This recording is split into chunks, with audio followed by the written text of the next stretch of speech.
Welcome to another edition of Pittsburgh Sportsline Live, Tuesday night in the Bethel Park Studios, right here in Bethel Park.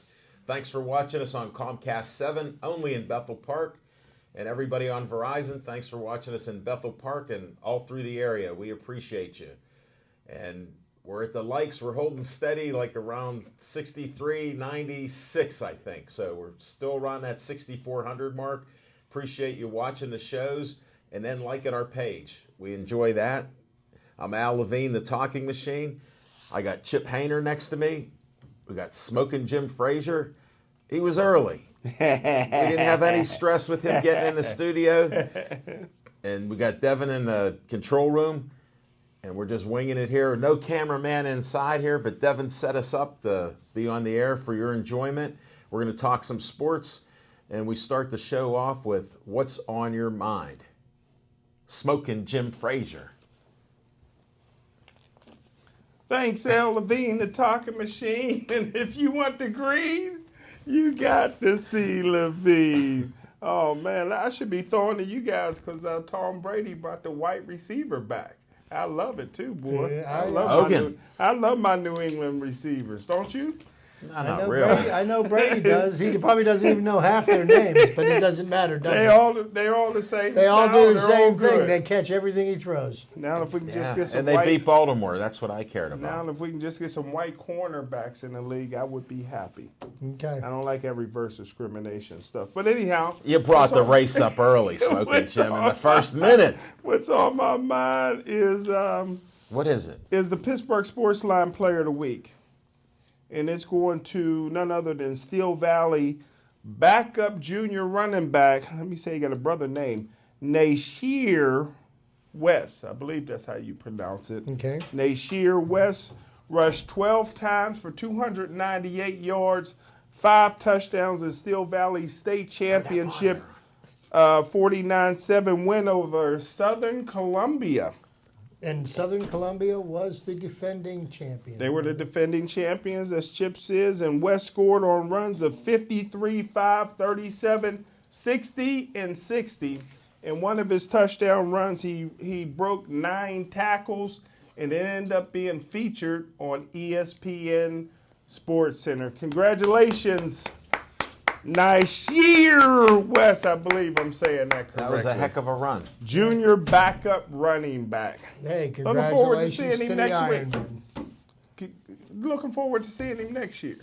Right. Are you? Yeah. Playing for the Gators? I would love to have him because the Ironman will be one and done. Smoke. You know it and I know it. Smoking Jim. That's all you got? Yes, sir. There's no teams or anything this week. Well, I love that Central got hammered.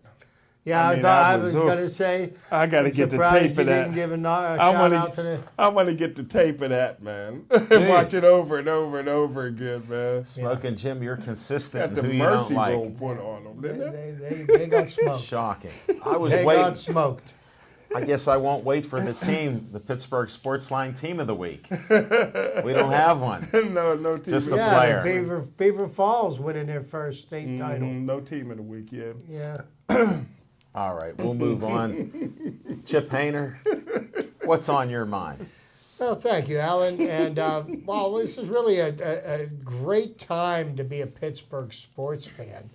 You know, you look at what's going on with the Pittsburgh Steelers, and who was that wearing a red cape with the number 26 on it? It must have been Superman. Le'Veon Bell. I looked like Superman to me the way he played on Sunday. And then you know what? Superman changed his number, threw a number 87 on, put on some ice skates, and he's over at the Pittsburgh Paints Arena. Sidney Crosby has like the Phoenix rising from the ashes. He's once again the top goal scorer in the NHL. He is producing goals at a pace that was equivalent to what he was doing prior to his concussion at the Winter Classic in 2011. 23 games, 21 goals. Unbelievable. But isn't this a great time to be a Pittsburgh sports fan? Oh, Yes, sir. And Yes, last it but is. not least, who's going to be wearing the red cape next summer? No less. of a Pittsburgh Star than Andrew McCutchen. Whoa. And yes, Andrew McCutchen will be playing for the Pittsburgh Pirates next year. I said all along that I would really hope that Andrew McCutchen stayed in Pittsburgh. I think Andrew is going to have another MVP caliber year. And he has come through this little, well, what should we say, this little Bump in the road. Bump in the road, good way to put it, about potentially being traded. And this gets me to what is on my mind this Whoa. week. Yes, it does. You know, I listen to sports talk shows because, you know, this is what we do as well.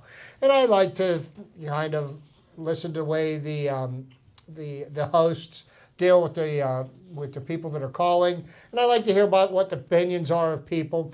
And I really, really wish that these people that are DJs for the local talk radio shows, the sports shows, these sports writers, I think they've got this inflated view of themselves, of who they are and what their importance is. And maybe somebody needs to explain to them, look, guys, you are reporters. You report the news. You don't make the news. So all of these reporters that created all this stir and created all this animosity about Andrew McCutchen and the Pittsburgh Pirates and how they didn't want him and they didn't think he could play and blah, blah, blah, blah, blah. Well, guess what? All of you missed the mark because all of you are wrong. And I guess maybe you got the airwaves filled up, had people listen to you, but I really, really think, and I believe this in my heart, reporters should report the news, not try to create it. That's what's on my mind. Whoa. Well said. Well said, Chip. Want to thank our sponsor of tonight's show, Olive Oil's Pizzeria. Smoking Jim's, watch your fingers, Smoking Jim. He's biting that pizza pretty good like he's mad at it. Yeah, that's why I pulled back real quick. You got to. Give him a call. You can talk to Abby. She made our pizza and hoagie. 412-831-1900. They're right there in Hillcrest Shopping Center. If you can't get out, they'll come to you tonight. We know there's some snow out there. The main roads seem pretty good. The side roads here are pretty good. It's not too bad here in Bethel Park. I'm not sure about the other areas, but if you're at home and you're snowbound, just keep watching the show. Stay tuned. We always talk about Joey Strong. Here's their brochure, the Joey Fabus Childhood Cancer Foundation, before and after photos when he got DIPG, the brain cancer that killed him before his 9th birthday. If you can, donate something to the Joey Fabus Childhood Cancer Foundation. Check out their different events in the area, and they do stuff all year long. There's a lot of things that happen at the Bethel Park High School. They have bingo and other activities here, and their race during the year, their 5K, walk, and run. So stay tuned with that. Then my friends here though I sponsor the Bethel Park Community Foundation.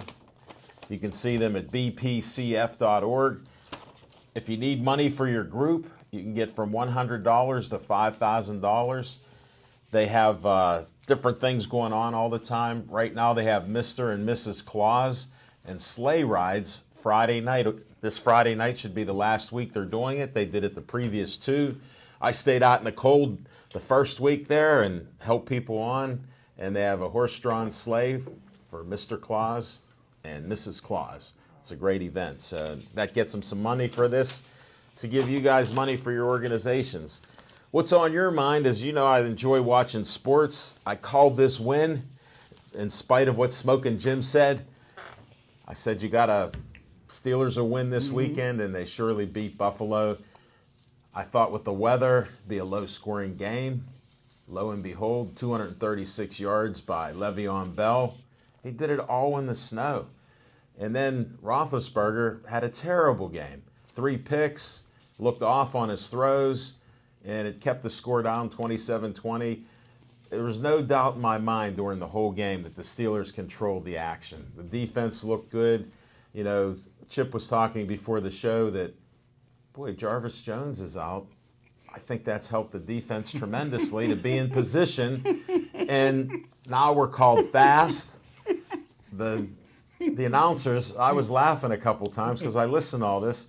They go, the Steelers are just such a fast team. And I'm looking like Smoking Jim was against Jarvis Too Slow Jones from the beginning. He's winding out his career, it looks like.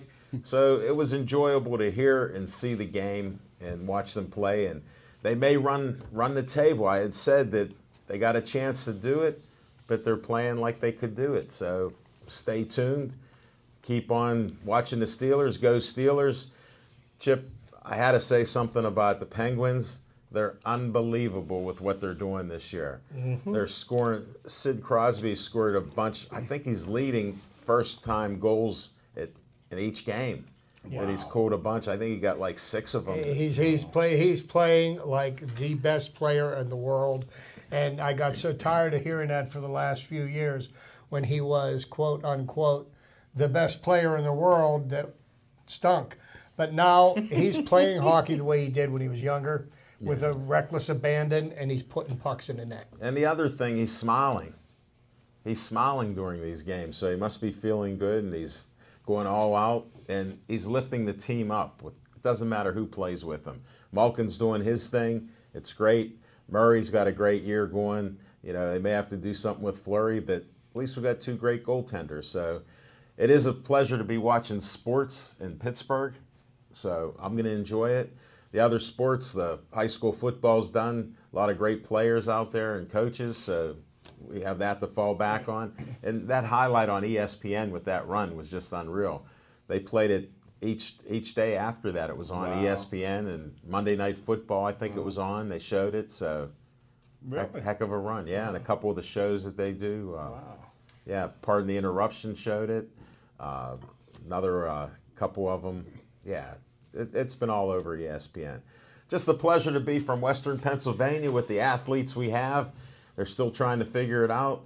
And then the Lane Kiffin story.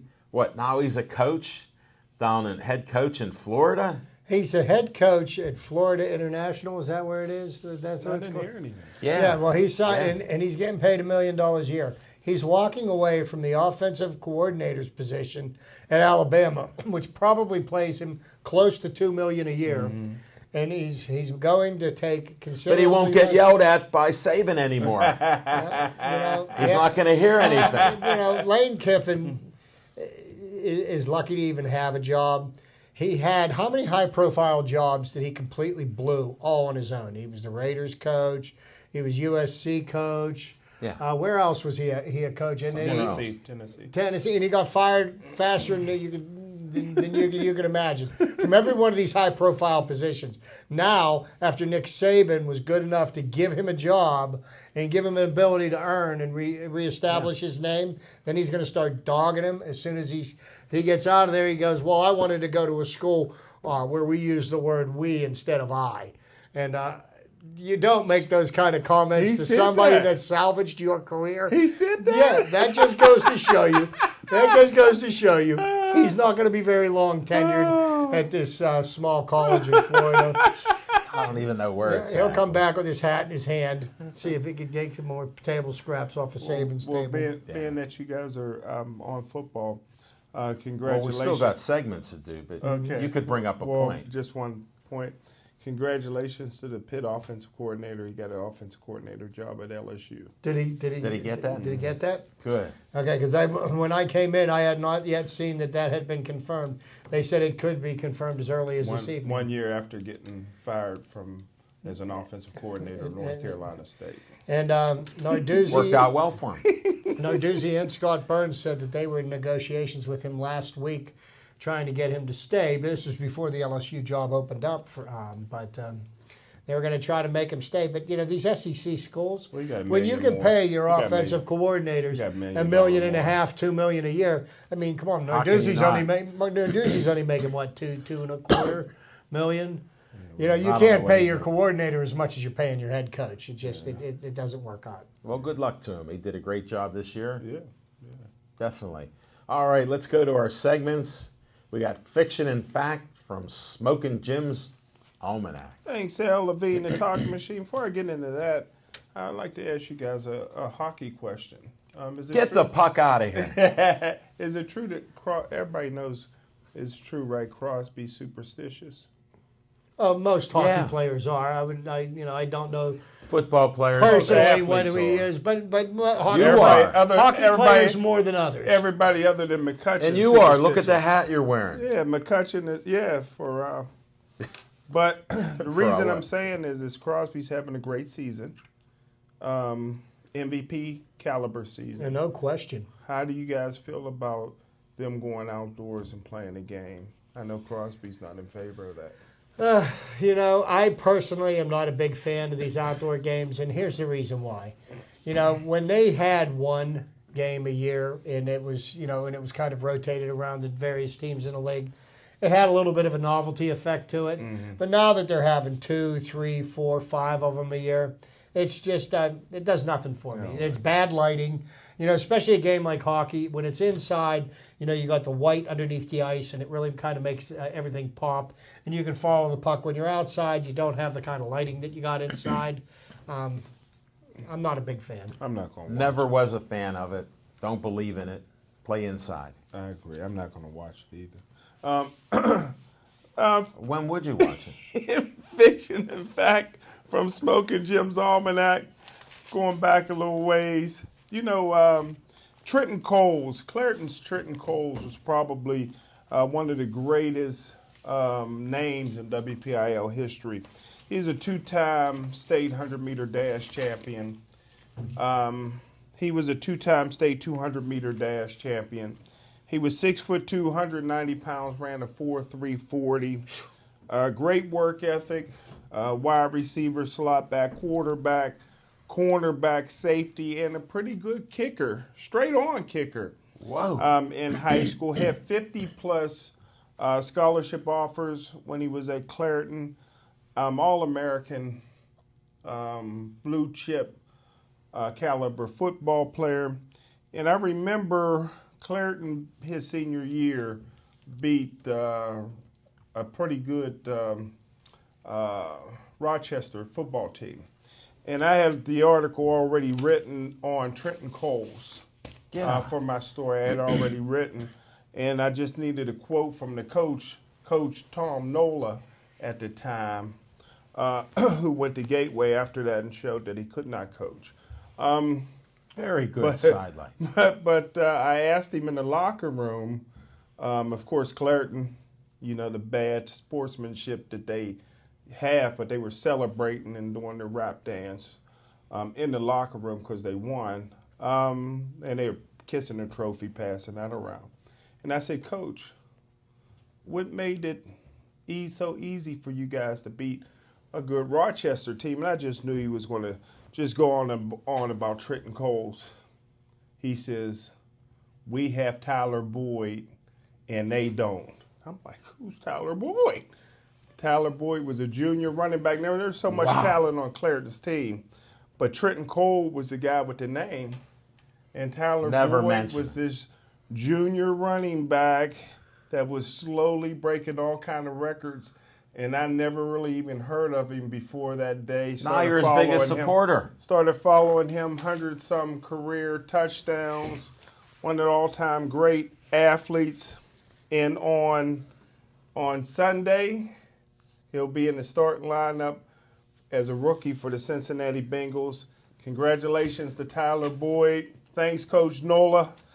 You made me rewrite my whole story because now I had to dig up some information on it. Well, hold on. Let me interrupt you here. What happened with Pac-Man going crazy on? No, it was Terrell Pryor. Terrell Pryor. That's your other guy. Yeah. Because that was all over the place. Yeah. Wow. Yeah, that was fun stuff, man. Pryor's a free agent. I'd love to bring him back home. Steelers need a second receiver. At one point, when he was one of the many times when he was a free agent, in between trying to find quarterbacking jobs, Coach Tomlin approached him about coming to Pittsburgh, and You believe that, huh? He said he didn't want to be in Pittsburgh. Yeah, I don't believe that. I don't believe that story. Hey, I just got a text on a different subject. I can tell you this: that Coach Tomlin has never lied to me to my face. Yeah, there you go. He's never spoken to you either. Oh, that's besides the point. Devin Shea's in the control room. He watched his first football game in who knows how long. And it happened to be a good one at the VFW, or American Legion down the street. Army, Navy? Yeah. Wow. And the first time that Army's won in 14 years. 14 years, yes, Wow. sir. I watched the second half, turned the second half on, and might as well go right into it. And they were getting beat like 14-0. Didn't know what happened. All of a sudden, Navy scoring like crazy. Really? Yeah, it became a ball game. Wow. So, You at VFW too? no, No. they didn't invite me. They know us there. They don't put the show on, though. That's where Devin goes and plays bingo after this show. Oh, that's where he plays bingo? Yeah, American Legion. Wow. Yep. Right down the street here on Bethel Church. Wow. I should maybe get. I should see if I He can- said that Army should be the team of the week. Army should be. I should have been. My fault, Devin Shea. I blew that one, buddy. You're right. You know, On a technicality, we'll bring that up. and here's the thing about the Army-Navy game. The thing I think that makes it so special is that the guys that were playing their hearts out on that field are never going to play in the NFL, but every single one of them are going to put their life on their line for their country. And they can't wait to do it. And they can't wait to do it. And I'm telling you what, those are true American heroes right there. Mark my words. Well, all I know is watching the Heisman. The guy that won the Heisman looked like a pimp. Then his mom was blonde hair with blue eyes. I tell you what, they got to quit. You're very They got to judgmental. quit giving the Heisman to 19-year-old kids. Should have been. He had the Deshaun Louisville Watson. colors and on. you know what? And you With know no what, Jim? socks. You know, we had this discussion last week, and here's what the thing was. You know, I felt that Deshaun Watson probably deserved the Heisman Trophy. Yeah, he did. But based on his body of work from last year and this year, Yeah. if you just base what he did this year, that's where he fell short. And Lamar Jackson, in some highly televised games early in the season, played Xbox, if you know what I mean. He was ringing up points left and right because he really didn't finish the season strong either. There was really nobody. The Heisman was there for anybody to really just reach out and grab and take this year, and it didn't seem like Why anybody didn't they give the wanted to. Heisman last year to a white guy from Stanford? He did more than anybody. Punt returns, kickoff returns, catching the ball, throwing the ball, and running the ball. Well, wait, you mean the kid from Alabama? No, the kid from the McCaffrey from Stanford should have won it last year. Okay. Yeah. But Alabama, He wasn't on TV or anything. Yeah. no, at Stanford was on TV all the time. They don't give it to young guys unless you're national championship caliber. You take Peyton Manning. Peyton Manning didn't get it because he couldn't beat Florida. Peyton Manning should win a Heisman Trophy. They give it to Woodson because Michigan's undefeated. That's a ripoff.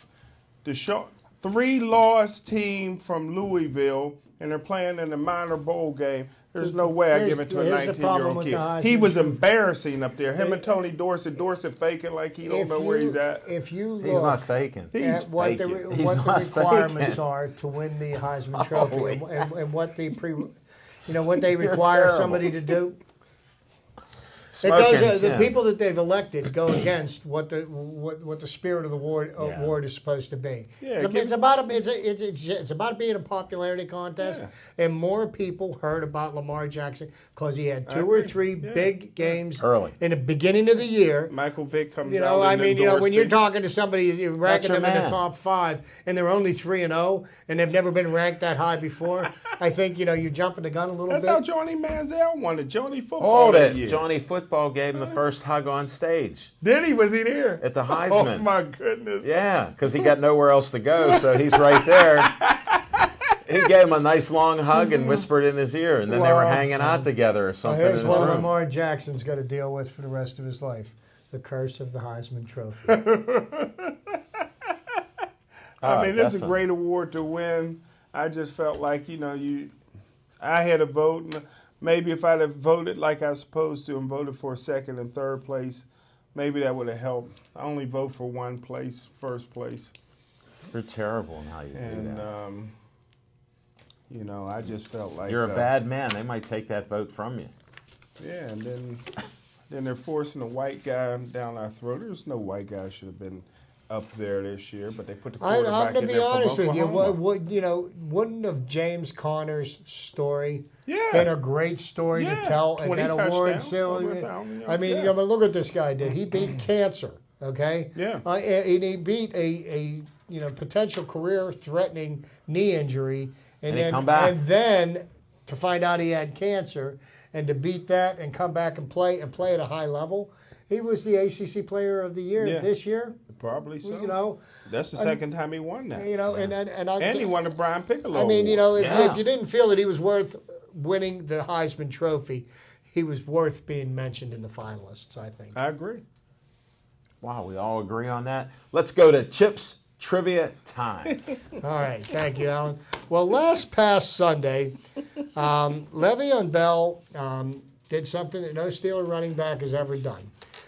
He set the Steelers single-season record for most rushing yards in a game with 236. He broke Fast Willie Parker's record of 226, which was done in 2006, and it's a record that stood for 10 years. And, that got me thinking about, let's think about some of the other great running backs in Steelers history. So I decided to pull a list of the top 10, and I disagree with number 1 and number 2 on this list, but we'll get to them. And I'll start at number 10, and we'll go backwards. Number 10 on the list was that garbage bag full of weed in my trunk was for personal use. Good old Bam Morris. It was ranked number 10. He had a bruising style, helped the Steelers get to the Super Bowl in 1995, only to have Neil O'Donnell throw the game to the Dallas Cowboys. But unfortunately for Bam, his career was short-lived when he was dismissed from the team after pleading guilty to drug possession during a traffic stop. Texas Tech. In 2 years with the Steelers, Bam rushed for 1,395 yards, 16 touchdowns. Next up on the list, probably the running back with the smallest hands in Steeler history, Frank Pollard from 1980 to 1988. He played his entire career with Pittsburgh, ranks 5th in Steelers history with 3,989 yards rushing. In 1985, he had his best seasons. He rushed for a career best 985 yards with 3 touchdowns, adding another 250 as a receiver. Number 8 is definitely a Hall of Famer and somebody that I've met on more than one occasion, Dick Hoke. Yeah. Dick Hoke from 1961 to 1970. Played his entire 10-year career with Pittsburgh. He retired in 1970 as Pittsburgh's number 2 all-time leading rusher. He's the longest tenured player / coach in Steelers history as he retired in 2007. After 45 years with the Steelers. Pretty amazing. His statistics, 3,965 yards, 25 touchdowns. The next up on the Steelers top 10 list. For Dick Hoke? Pardon me? How many touchdowns for Dick Hoke? 25. Ain't bad. John Henry Johnson, who played from the Steelers from 1960 to 1966, became the first Pittsburgh Steelers running back to ever rush for 1,000 yards in a single season. Wow. When he retired after 1966, he was 4th all-time in NFL history with 6,803 yards rushing. In a Steelers uniform, Johnson rushed for 4,281, 26 touchdowns. Next up on the list be none other than Fast Willie Parker. Steeler fans always preferred bigger running backs, but Fast Willie brought a different dimension to the Steelers' running game. Parker always kept you on the edge of your seat because you never knew when he would break that long run, as he did for 75 yards in Super Bowl 40. Parker rushed for 5,378 yards, 24 touchdowns as a Steeler. Next one, and I'm sure Jim won't disagree with this one, number 5, Rocky Bleier, 1968 to 1980, 4-time Super Bowl champion, spent most of his career as a lead fullback for Franco, but that didn't stop Bleier from retiring as the 4th leading rusher in Steelers history. In 1976, Bleier's finest year, rushing for 1,036 yards. That was the first year in NFL history that 2 players on the same team rushed for 1,000 yards.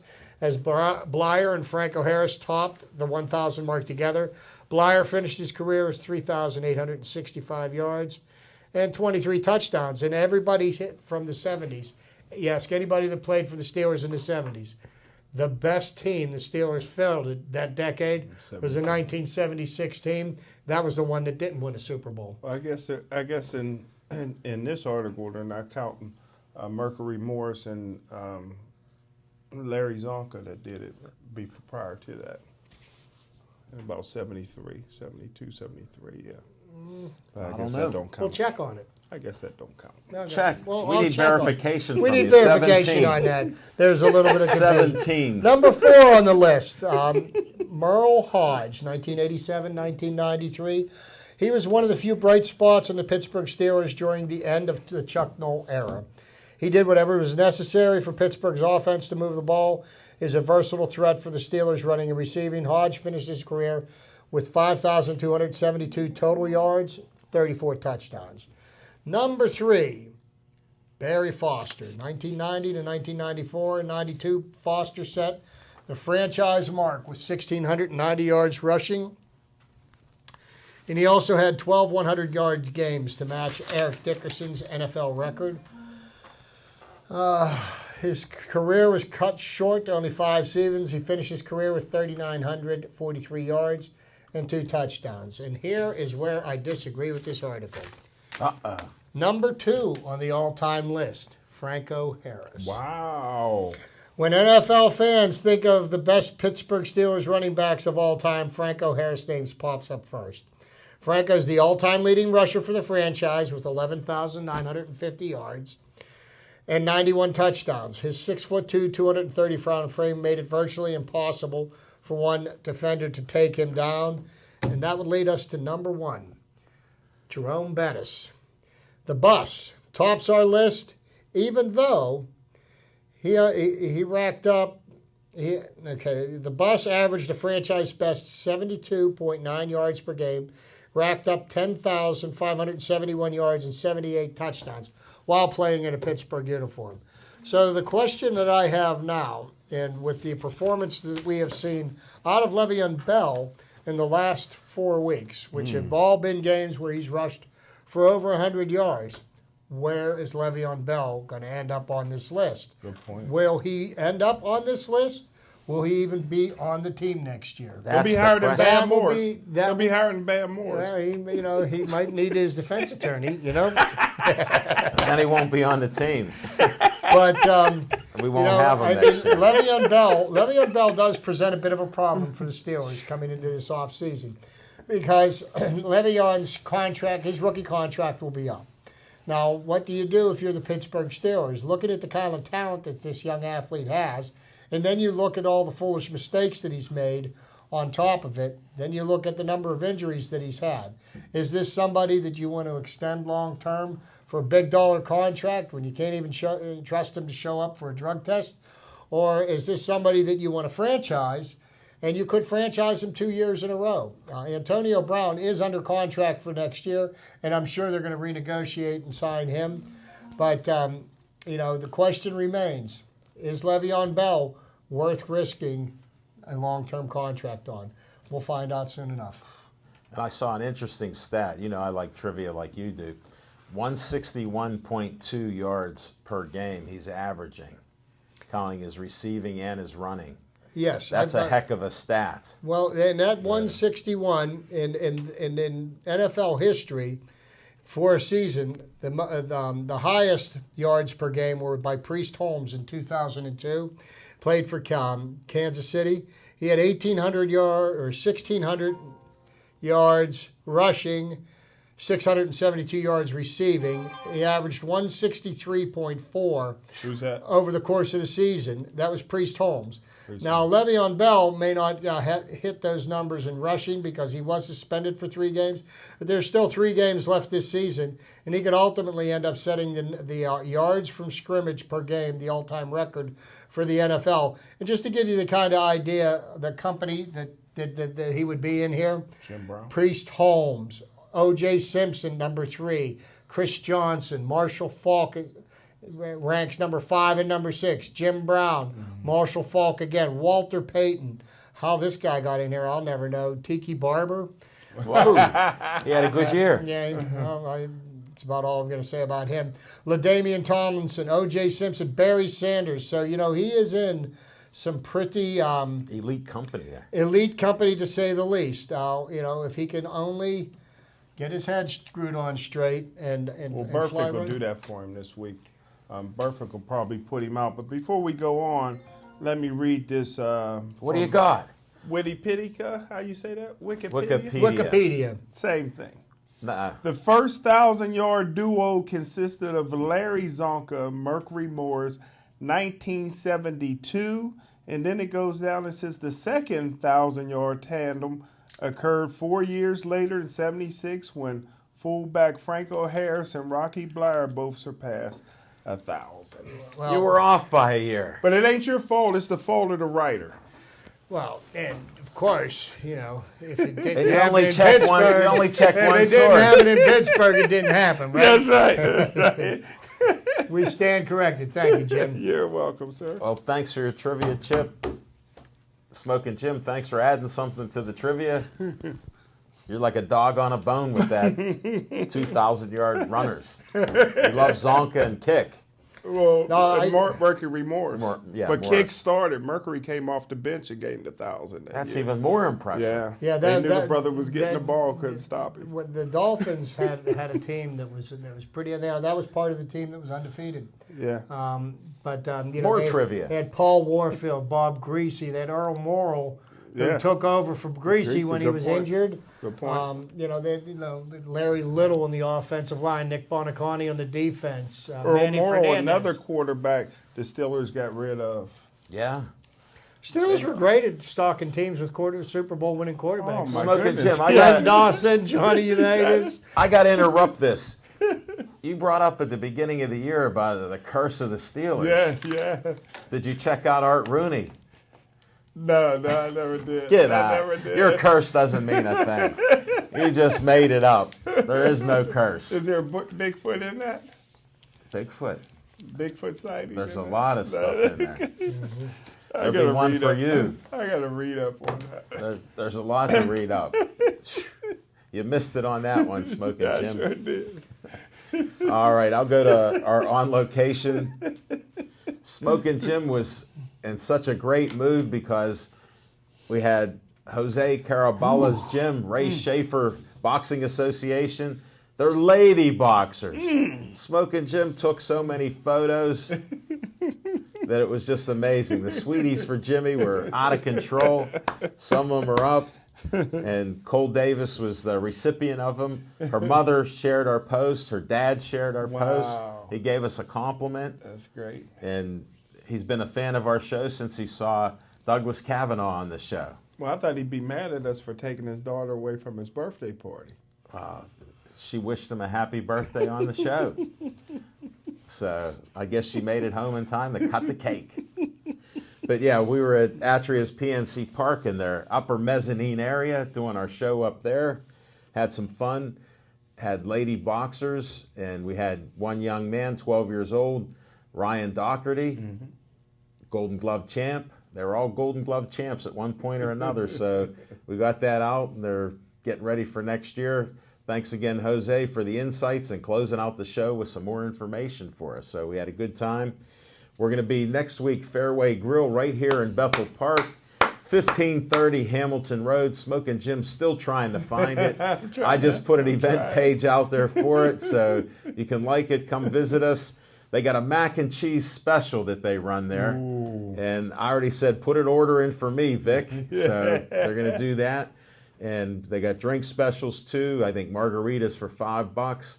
Very nice place. What time's the show? 7:30 to 8:30. Okay. My wife has been there several times, and she recommends it highly. Really? Smoking Jim's like a naive little kid here. And I hope you can find it. Come early, Smoking Jim. It's not hard to find. It's off Main Road. So. Okay. All right. I'll call you. You could go on 88, hit Hamilton Road, and it's a straight it's at shot. the corner of Baptist and Hamilton. I should know Baptist.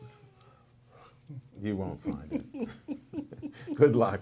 But yeah, we have a show there, so it'll be Fairway Grill, 7:30 to 8:30, and we even have Judge Ron Arnone as one of our guests. People that work there, in charge of membership, leagues, Allegheny Health Network. We got everybody coming out. They're going to do a little spiel there, tell you what goes Got on no there. pro golfer. I want to take up golf. Got a pro golfer in there? Yeah. Interviewing one of them. We had pro Gotta get his golfers card. on the show before, and Tiger the second. you let us down, Smoking Jim. You got no skills there. You're even holding that club wrong. So. I can't wait till one of them honeys starts chasing him around with a 9-iron. He won't even let him get near him. He'll be gone. You won't find him. Definitely. But that's something to look forward to. That's next Monday. Come on out, check out the show. Be there about 7:30. We'll be interviewing for an hour there and get to see the show live right here in Bethel Park. We're happy to be here. Thanks to Dave Cable. He inspired me to ask and see what we could do. And thanks for Victor, for the guy who runs and owns the club, for agreeing to have us out there. So we'll have some fun there. It's the third week of the month. We'll try to be consistent out there, but this will be our first one on the 19th. So that's what we have there for you. Now we got some more sports to talk. So, Jim, how badly are you picking the Steelers to lose this week? I got the Red Gun beating them this week with What? Tyler Boyd. You know, the pressure's off the Pittsburgh Steelers to win, in their opinion, because Baltimore got beaten. And I think 2 road games in a row. I was surprised they beat Buffalo. I said if they beat Buffalo, I probably wouldn't pick against the Steelers. But I just don't see anybody having 35 touches and Burfict not putting you out. They may even go get Tennessee Titans Harry Douglas to play against That's the your Steelers. newest hero. Yeah, I love him, man. He stood up, looked him straight in the eye, and then cut him. I loved it. And it was a legal play. Yeah. That was legal. You're allowed to do that. You're allowed to do that as a wideout. Well, this is this is a rivalry game. Yes, it is. These two teams could be 0-12 each going into this game, and they're going to play it just like they did in the playoffs last year. And as long as the Steelers don't get goaded into reacting like they did with the fool Perfect and his other clown friend Pac-Man, those two were responsible for them losing a playoff game, and they can talk all the trash they want and use all the 4-letter words they can think of. But the fact of the matter is, they got to bring it on the field. And I will tell you this: all the criticisms that we have heaped upon the Steelers for the way they draft, Kevin Colbert, Mike Tomlin, et al. I'm going to tell you something. There's a lot of guys that they drafted right now that are starting to bring it. At least 3 on the defense. I like the 3 draft picks from this year's draft, the rookies that are contributing. Hargrave's still under the concussion protocol, but Artie Burns, Sean Davis, I think that's definitely solved some of the problem with. I love Artie Burns. I mean, the one touchdown pass that the Bills had, Artie Burns just missed that ball. He went for the ball, and I like a cornerback that is going to do that. You're going to miss sometimes. But the guy makes plays. He's going to be good. He's going to be good. He's going to be good, and you got to give Tomlin, you got to give Colbert, you got to give them their credit because they brought in those 3 this year. They brought in Bud Dupree. Bud Dupree looks like he can bring it. Yes, sir. They Smoking Jim, what's your opinion? they're starting. I love Bud Dupree. You and I talked about him before the draft, and we said that he would have been a good fit for the Steelers. We're both surprised to see that A, he was available when the Steelers drafted him, and B, that the Steelers drafted him. Yeah. Because usually, if you like somebody, they're going to take the opposite. They're not end of the picking him. spectrum. Especially Yeah, when they're they going to took- take Jarvis. Especially when they took linebackers the previous 2 seasons. Well, you know what, and I think the Jarvis Jones experiment is, it was an abject failure, and pretty much they're moving on from it. I think he was given every opportunity and every chance to succeed. He did not, and that's just the way life is. You move on from. And they got younger, faster players because they kept saying on TV how fast they are. Tomlin and Fast Colbert linebackers. I loved it. Brought in Antonio Brown. They brought in, look at Le'Veon Bell. Yeah. I mean, the only person left from Cowher's crew is Ben. That's the most important. That's it. Well, it is. It is without a question because you look, Ken Wisenhunt, when he left the Pittsburgh Steelers, took the job with the Arizona Cardinals, took them to the Super Bowl. Now, he loses Kurt Warner as his starting quarterback. Yeah. And then all of a sudden, he can't coach anymore. Right. I don't think it's not that he can't coach. He just didn't have the caliber horse. quarterback. He didn't have the horse. Tomlin's Got to been have that blessed, and guy. congratulations, Mike Tomlin. Your 100th win in your 10th season. The third Steelers coach to win 100 games, and that's the only team in the NFL that can make that claim. That's amazing, man. You know, that is amazing. The last 3 coaches you've had in the last 47 years, you know, and each of them have won 100 games. You know, you got to give him credit for that. You know, say what you want about him, but he's got a winning percentage of over 62%. I mean, Well, what about all the people that say he can't coach? You still have all those Well, fans that say he can't coach? apparently- He loses a game and he should get fired. well, that's, you know, Steeler fans are going to be there. Let me tell you something. You know, in the 70s, even when we were winning Super Bowls, Steeler fans were firing Chuck Noll at least half a dozen times I every don't remember season. that. And and I remember We're too Bradshaw being booed I and, remember that. and You were being, booing him. being hollered at and every other thing were that you booing can think him. of. So, hey, you know, Steeler fans are, you know, They're fickle. You win, you're in, you lose, and you're out. And that's just the way it's been, and it's the way it's always going to be. There you Yeah, go. good point. Smoking Jim, what's your thoughts on the Steelers? Well, I got to give credit where credit is due. Coach Mike Tomlin and Coach Keith Butler again digging deep in the Dick LeBeau's playbook. Did you say Keith Butler? Yeah. I don't care whose playbook they dig into. They got rid of the Tampa 2, which would never work here with the personnel that they had. Only took them about 10 games to realize that. But they did something that I did not expect them to do. One of the things that Shea Desir, one of the many things that Shea Desir does great is cover.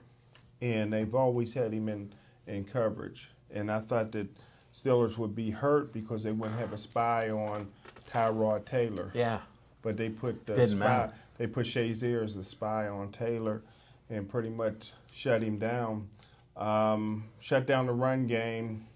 Although Rex Ryan should have went to that number 32 to run the football instead of Shady. All that juking wasn't going to work, and that day 32 came in there, was running downhill on the Steelers, but Didn't work out. some good passing from Tyrod Taylor. I don't think the Steelers expected him to throw that accurately. But like Chip said, you know, the game could have easily been 50-0 without the turnovers. You know, the Steelers were on their game. Yeah. And and here's, you know, and I do like the Steelers to beat the Bengals this week, but here's the thing that concerns me. Ben Roethlisberger plays horribly on the road. Always plays good at Cincinnati, though. He does play well in Ohio, he's Cincinnati, good. but I mean, you know, he needs to start because, you know, the only way we're going to get a home playoff game this fall is if we win the division. And, you know, if we're probably going to have to go on the road, we make the playoffs. And if you look at the way that he's played, and even in victories, he's played lousy. Ben needs to step up his game, you know, because, you know, Le'Veon Bell's a nice safety valve to have. I mean, you know, you think can't. he'll stay healthy? We'll see. Well, we're getting Williams back maybe this week. So. Yeah, you know, we'll see. Tomlin alluded to the fact that that Williams, D'Angelo could be back this week. Yeah. A real strong possibility. So I'd like to see them split carries, but you know, you having a 1 and a 1A isn't a bad thing to have. But you know, that's the thing about Le'Veon Bell is, you know, can he stay healthy? And you know, if he can, then the Steelers will actually have a chance to make some noise in the Well, playoffs. since he's getting a lot of inside information from the Steelers, they signed this week the kicker that kicked a couple weeks ago. So Yeah. he don't even know. He no don't name. even know He it. don't even know none of the play. All he knows is the long snapper and the holder. You know. That's it. I'm sure Marvin Lewis is drilling him. The great coach You that know he what? is. Marvin Lewis is coaching for his job right now. And the thing is, Mike Brown, the owner The of affirmative action program in Cincinnati is tight. No, Is it? No, it has nothing to do with the affirmative action program. What it has to do with, Mike Brown is so cheap. Yeah, He's only going to pay one coach at a time. Yeah, and as that's long true. as he has Marvin Lewis under contract, he will never fire him and pay another guy. No, he's going to fire. He must be a Rooney. I don't They know. wouldn't do it either. And, you know, he He's holds on- unsuccessful. He holds on to his money pretty tightly. Yes, he does. Well, we shall see. I predict the Steelers beat Cincinnati. Wow. Definitely. Got room in your 21-17. garage. Got room in your garage. For what? 21-17. Pittsburgh. Mm-hmm. Wow. Well, Oh, it'll Smokin'- be a close game, but if You there's know one Cincinnati thing. got a quarterback now. Who? Howdy Doody? The kid that they had last the red rifle. He got the red the rifle. kid they had last year was a better quarterback, AJ McCarron. McCarron. Yeah. Really? He played a better game against us in the playoffs last year. As a matter of fact, I thought he beat us until Burfict stuck his foot in his mouth. Well, Yeah. Burfict did all right. It was Joey Porter illegally being on the field. Hey, you know, They missed that. hey, you know, whatever it takes, you know. Joey knows what he knew what he was doing. yes, He knew I pressed this guy's buttons, man, and He knows what to say. Joey and Keith Butler know how to keep their job another year, don't they? Yeah, they do. Well, Joey, Keith Butler's doing it right Joey's now. the one that should be concerned about his job because, you know, he was the one. I don't that see said how he keeps it. He's responsible for developing Jarvis Jones, and I mean, the guy. Double-digit sacks, he said. Yeah, well, he didn't do that for his career. Yeah, but Joey said it this year. Yeah, he did. I'm He come out and said sure he's regretting it, but. But what I would do is next year you got to move. If you're not going to move Shazier, the outside linebacker, that's what I would do. You got to move Bud Dupree over on the right side and have Chickalow play the left side. I have a prediction for next year's draft. Steelers Whoa. are going to take a linebacker. In the first round. You went out on a limb again. Wow, you're on that limb. I do. I can push the envelope right to the edge. I don't know how you do it. Because that makes sense. Put Bud Dupree on the right hand side. Bring in somebody new because You don't like Chickalow over there? Well, Chickalow's. You prejudiced against your own people? No, you know what? What Here's he the got thing. to do to get play time? He's all over the James field. may decide to play again next year, you know? And the fact of the matter is, at 38 years old, he's the best linebacker on the Yeah, field that's a most of the problem. year. Well, no, I will say that Shazier has been healthy for 6 games in a row, and he's playing amazingly. Yeah. Well, And he's another guy that you need to keep on the field and off the trainer's table. I gave out 2 game balls last week. In the When game. did this happen? I gave. When did this happen? I mean, I wanna know. I wasn't in the locker room, but if I was giving out a game ball, Who would it go to? one game ball that got 2 for 100 wins, I'd have gave it to Coach Cower because he was Pardon me? as responsible for those 100 wins. That is as so Coach ridiculous. Tomlin. I'm just saying my game ball. Wait. And second game ball has to go to, and I tell you what, I love this. Rosie Nix played his butt Yes, off, he not did. only on special teams, but Yes, as a he did. fullback, and for a guy that played defensive line for did. 4 Yeah. years in college, he hit the correct hole. A couple of times that Le'Veon Bell didn't follow him was a bad move.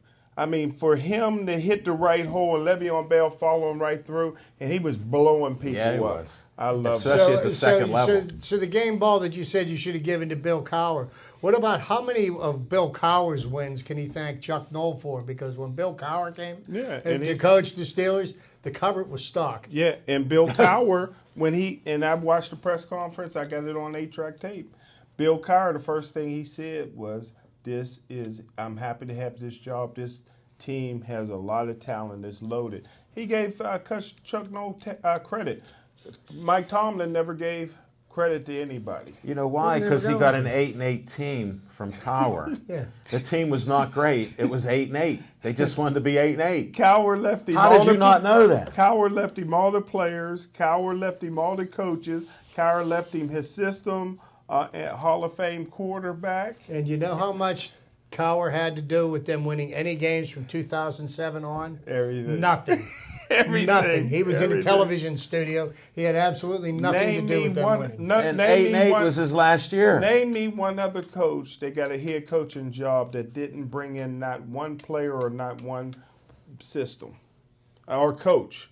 He didn't even bring in a coach. It was all anybody could have coached that team for 5-6 years. Let me tell you And I think anybody did. Let me tell you something. I'd have taken the job myself. Yeah. If they would have offered it to me. Dick LeBeau run the defense, the genius, Bruce Arians run the offense, and I'll come up with Tomlinisms. You're never going to give Coach Tomlin his I give him credit. No, you don't. I'm in the locker room every Wednesday.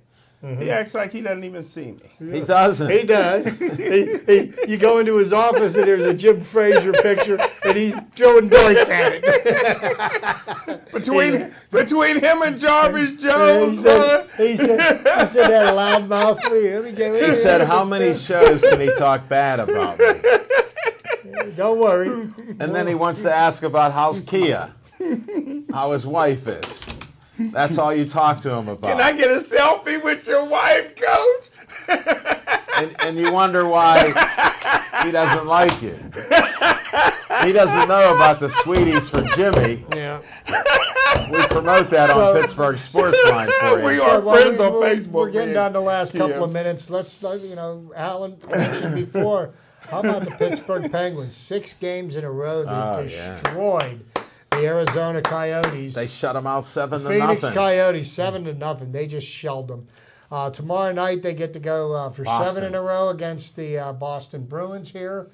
Penguins are they're coming together real well. And I got to tip my hat to Marc-Andre Fleury, even though he is not performing at the level that we know that he's capable of. He is being the consummate team player. He is, he is not causing waves. Mm-hmm. And I will tell you this, before the end of this season, Marc-Andre Fleury is going to have a big impact on the success of the Pittsburgh Penguins. Matt Murray is playing unbelievable, but you know what? It's a long season. And, We'll see what happens. Having 2 goaltenders, believe me, there's going to be a day, and probably not too far away in the future, that the Penguins are going to be glad they have 2 goaltenders of that caliber. It's nice to see us going for a winning record in the Metropolitan and cleaning up in the NHL. After all, we're trying to repeat as champions.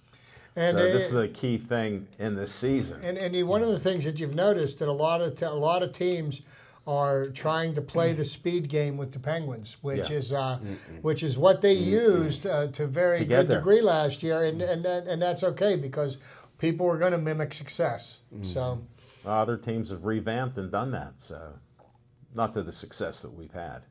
No, but it's a lot to look forward to, and there are no guarantees. Just as surprisingly as we won the Cup last year, we could get bounced this year. But hey, it's going to be a great ride. Sit back and enjoy it. And it's fun to watch their games.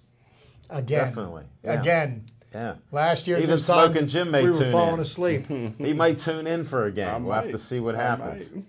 I doubt it. No reason for you to do it. They're doing well. When they do bad, maybe you will turn in.